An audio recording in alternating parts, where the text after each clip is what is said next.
Do John Fitzgerald Kennedy do solemnly swear. I, John Fitzgerald Kennedy, do solemnly swear. That you will faithfully execute the office of President of the United States. That I will faithfully execute the office of President of the United States. And will, to the best of your ability. And will, to the best of my ability. Preserve, protect, and defend the Constitution of the United States. Preserve, protect, and defend the Constitution of the United States. So help you God. So help me God.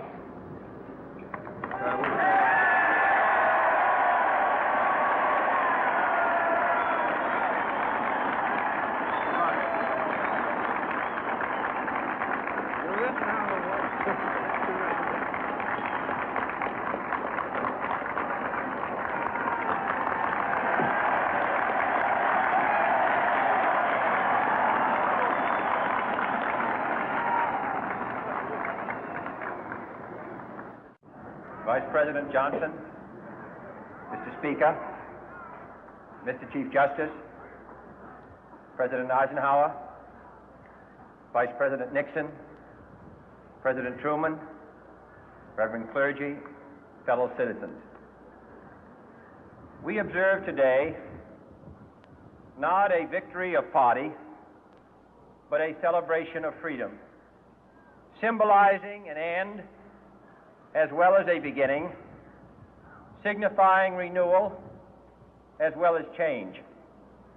For I have sworn before you and Almighty God the same solemn oath our forebears prescribed nearly a century and 3/4 ago. The world is very different now, for man holds in his mortal hands the power to abolish all forms of human poverty and all forms of human life. And yet the same revolutionary beliefs for which our forebears fought are still at issue around the globe. The belief that the rights of man come not from the generosity of the state, but from the hand of God. We dare not forget today that we are the heirs of that first revolution. Let the word go forth from this time and place to friend and foe alike that the torch has been passed to a new generation of Americans born in this century, tempered by war, disciplined by a hard and bitter peace, proud of our ancient heritage, and unwilling to witness or permit the slow undoing of those human rights to which this nation has always been committed and to which we are committed today at home and around the world.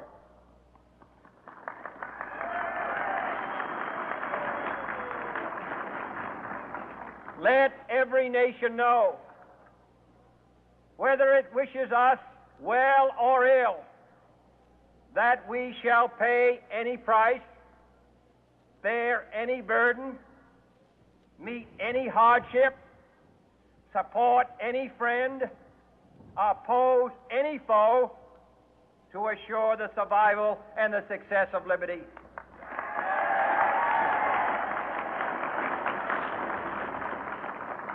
This much we pledge and more.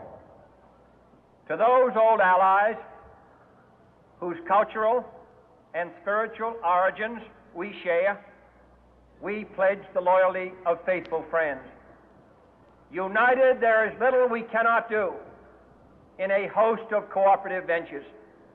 Divided, there is little we can do, for we dare not meet a powerful challenge at odds and split asunder.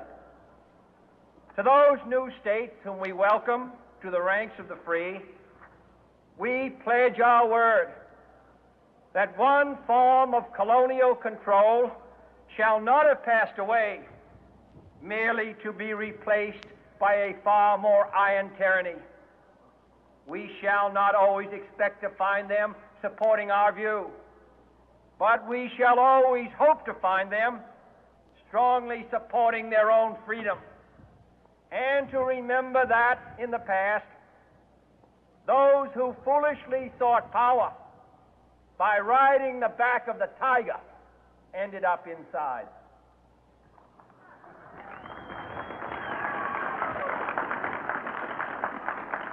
To those people in the huts and villages of half the globe struggling to break the bonds of mass misery, we pledge our best efforts to help them help themselves for whatever period is required, not because the communists may be doing it, not because we seek their votes, but because it is right. If a free society cannot help the many who are poor, it cannot save the few who are rich.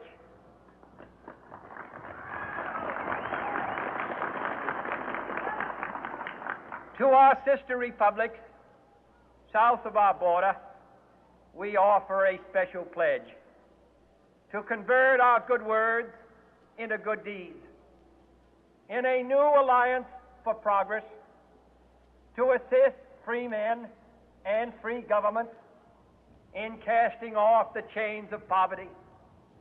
But this peaceful revolution of hope cannot become the prey of hostile powers.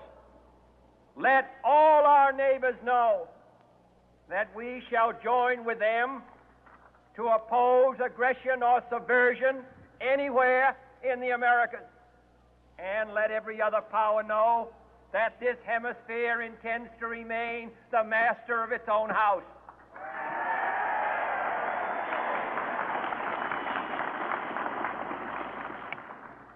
To that World Assembly of Sovereign States, the United Nations, our last best hope, in an age where the instruments of war have far outpaced the instruments of peace, we renew our pledge of support to prevent it from becoming merely a forum for invective, to strengthen its shield of the new and the weak, and to enlarge the area in which its writ may run.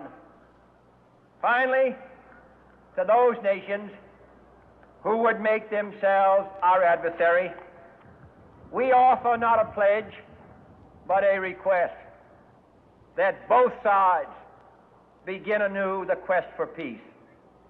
Before the dark powers of destruction, unleashed by science, engulf all humanity in planned or accidental self-destruction, we dare not tempt them with weakness, for only when our arms are sufficient beyond doubt can we be certain beyond doubt that they will never be employed. But neither can two great and powerful groups of nations take comfort from our present course, both sides overburdened by the cost of modern weapons, both rightly alarmed by the steady spread of the deadly atom, yet both racing to alter that uncertain balance of terror that stays the hand of mankind's final war. So let us begin anew, remembering on both sides that civility is not a sign of weakness, and sincerity is always subject to proof. Let us never negotiate out of fear, but let us never fear to negotiate.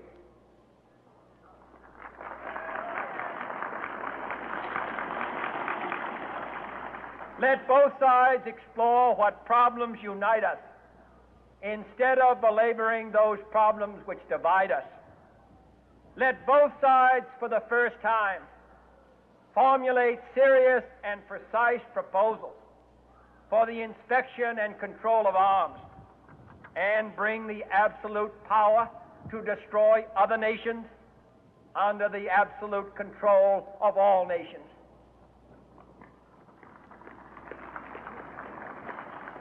Let both sides seek to invoke the wonders of science instead of its terrors.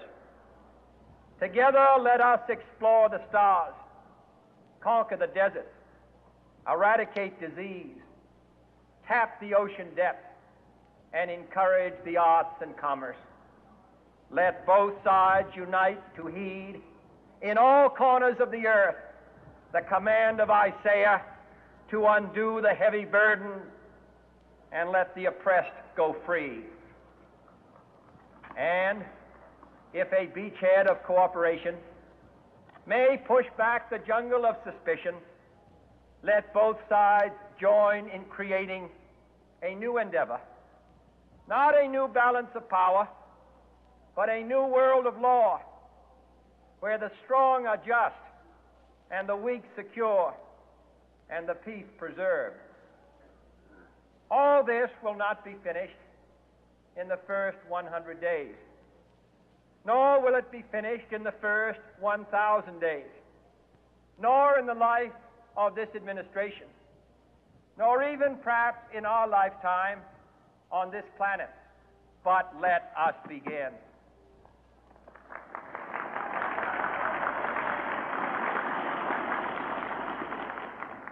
In your hands, my fellow citizens, more than mine, will rest the final success or failure of our course. Since this country was founded, each generation of Americans has been summoned to give testimony to its national loyalty. The graves of young Americans who answered the call to service surround the globe. Now the trumpet summons us again, not as a call to bear arms, though arms we need, not as a call to battle, though in battle we are, but a call to bear the burden of a long twilight struggle, year in and year out, rejoicing in hope, patient in tribulation, a struggle against the common enemies of man, tyranny, poverty, disease, and war itself. Can we forge against these enemies a grand and global alliance, north and south, east and west, that can assure a more fruitful life for all mankind? Will you join in that historic effort?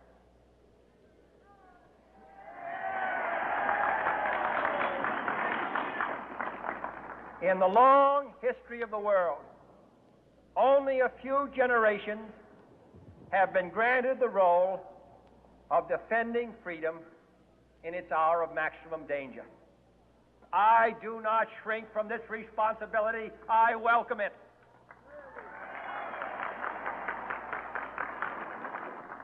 I do not believe that any of us would exchange places with any other people or any other generation. The energy, the faith, the devotion which we bring to this endeavor will light our country and all who serve it. And the glow from that fire can truly light the world. And so, my fellow Americans, ask not what your country can do for you. Ask what you can do for your country.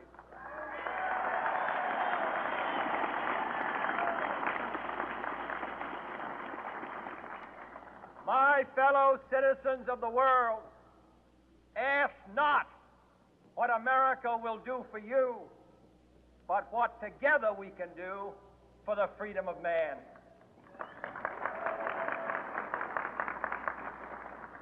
Finally, whether you are citizens of America or citizens of the world, ask of us here the same high standards of strength and sacrifice which we ask of you.